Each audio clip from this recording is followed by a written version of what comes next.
I'm not sure where everyone's from. I don't know how many of you are intimately involved with coding. Hopefully, if you're in a department, you do have a good relationship with your coders, because when it comes to billing, they're worth their weight in gold. I can never say enough about the folks doing the actual coding. When you're coding, you have two things you need to do. You need to use the CPT codes we just looked at for the procedures, but you need to also make sure that you code for the radiopharmaceutical separately from the procedure. When you're talking about the area where you're working, there are three primary codes. A9506, that's the new one for the crucible.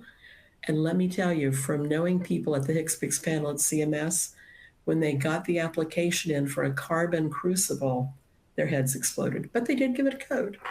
There are some older codes you'll be using. A9558 for xenon, which has been around for quite a while. I can't even remember when that code came out. Then you also have A9567 for pertechnetate. Now, these codes are specific to the agent, so you need to pick the code for the procedure that we saw on the previous slide, and then pick the code for the agent that you're using. And something that's really important, we see a lot of facilities will say, well, I don't get separate payment from Medicare or Medicaid, whoever. And so why should I bill separately? Well, you need to bill separately for a number of reasons. You need to bill separately because not all payers bundle. You're going to have contracts with some commercial payers that will pay separately.